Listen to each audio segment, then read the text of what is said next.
Today, I want to audit a popular claim you may see online. Get 12% stronger in 90 days without the gym. Let's be precise. There is a real molecule called Urolithin A. There are real human trials, and there is also a lot of marketing language that goes far beyond the data. Urolithin A is a metabolite. Some people can produce it after eating foods rich in L-argitannins, like pomegranate, some berries, and walnuts, because specific gut bacteria convert these compounds into urolithins. However, production varies. In many studies, a substantial fraction of people produce little or none. That is a real concept, but the exact percentage depends on the population and the testing method. Now, the key question: does supplementing Urolithin A improve muscle performance? There are two important randomized clinical trials to know about. First, a trial in middle-aged adults, roughly in their 50s, followed for about 4 months.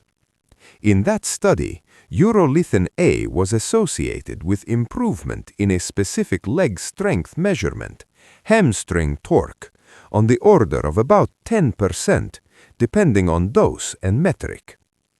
Important limitation: that is not the same as overall strength for all seniors, and it is not the same as preventing falls.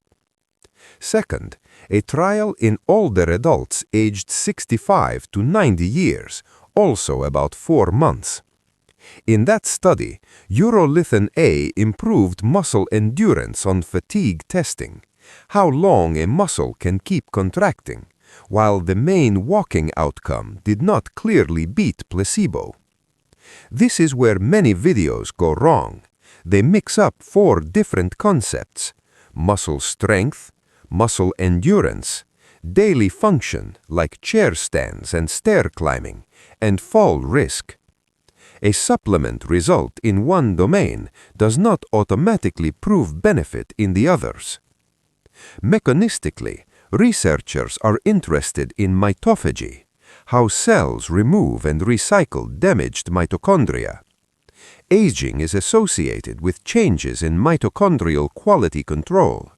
Urolithin A is studied because it may influence these pathways and certain blood markers linked to mitochondrial metabolism and inflammation.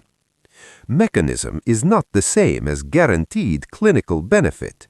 It is a hypothesis that still needs stronger, independent trials, especially in frail older adults.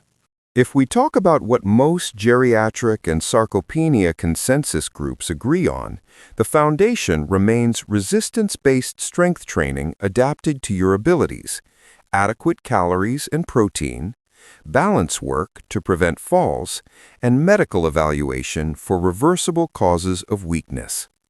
A supplement, if used at all, should be discussed as an adjunct, not a replacement. If you are older, safety matters more than hype. Before you add any supplement, discuss it with a clinician or pharmacist, especially if you have chronic kidney disease, liver disease, cancer therapy, multiple medications, unexplained weight loss, or recent falls. And if you have new or rapidly worsening weakness, chest pain, fainting, severe shortness of breath, black stools, or sudden neurological symptoms, do not self-experiment. Seek urgent medical care. People often ask, what dose did trials use? Across studies, common daily doses were in the range of 500 to 1,000 milligrams for about 4 months, but that does not mean it is appropriate for every person. Dose, product quality, and interactions must be individualized.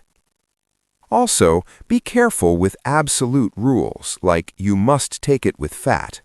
That claim is often repeated online, but it is not established as a make-or-break requirement in the major trials. Follow the product directions and prioritize tolerability and safety. On protein, many guidelines suggest older adults commonly need around 1.0 grams per kilogram per day or more, and sometimes higher with illness or training. But there are exceptions, especially significant kidney disease. A dietitian can tailor this safely. Here's the bottom line. Urolithin A is a promising research area. Some trials show improvements in specific muscle performance measures and biomarkers, but the evidence does not justify slogans like reverse muscle aging or replace the gym. If your goal is to stay independent, reduce falls, and keep your legs strong, the best proven approach is still a comprehensive plan: strength training, balance, nutrition, sleep, and medical review of contributing conditions. Stay evidence-led. Stay safe.